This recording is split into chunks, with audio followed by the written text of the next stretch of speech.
தமிழெண்ணையும் எண்ணெண்ணையும் வணங்கி யாரும் பேர் மண்டலவாதிகள் அனைவரையும் வணங்கி தலைமை பொறுப்பு ஐயா சந்திரன் ஐயா அவர்களையும் வணங்கி எத்துளிகளை தெளிக்கி விடுகிறேன். கவிஞனின் கவிதை பாதையில் நின்று போனது, எழுதுவேளை மைத்துளை பிரிந்து போனதா? கவிஞனின் கவிதை பாதையில் நின்று போனது, எழுதுவேளை மைத்துளை பிரிந்து போனதா?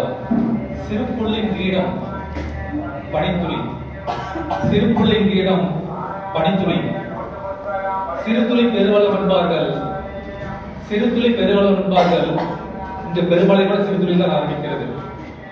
சிறுதுளி பெருவளம் என்பார்கள், இந்த பெருமழை கூட சிறுதுளி தான் ஆரம்பிக்கிறது. தேனீக்களின் சிறுசெழிப்பு தேன் துளி, தேனீக்களின் சிறுசெழிப்பு தேன் துளி.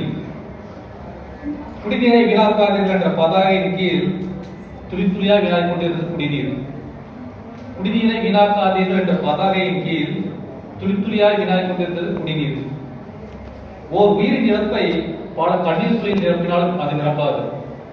ஓர் உயிரின் இழப்பை பல கண்ணீர் துளியில் நிரப்பினாலும் அது நிரம்பாது. சில 100 உயிர்கள் பறிபோயின, நாகப்பாமன் ஒரு துளி கொடியை நஞ்சினாள். சில உயிர்கள் பறிபோயின, நாகப்பாமன் ஒரு துளி கொடியை நஞ்சினாள். பல துளி குருதிகளின் போர்வை இரத்த தானம், பல துளி குருதிகளின் போர்வை இரத்த தானம். தமிழால் வாழ்க, தமிழாய் வாழ்க என கூறி விடைபெறுகிறேன்.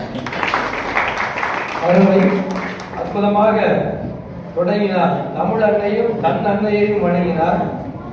மைத்துளி தீர்ந்ததால் பாதையில் நின்று உள்ளதாய் சொன்னார்.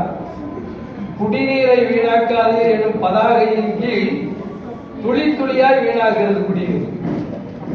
உண்மையா நடக்கிற செய்தி அற்புதமாக எழுதியிருக்கிறார். இதுதான் கவிஞர். பல துளி குருதியின் போர்வை இரத்ததான். போர்வையா? போர்வை. போர்வை. பல துளியின் குருதியின் போர்வை இரத்ததான். இப்படி சிந்திக்கிறதா கவிதை. வாழ்த்துக்கள் கவிஞர்.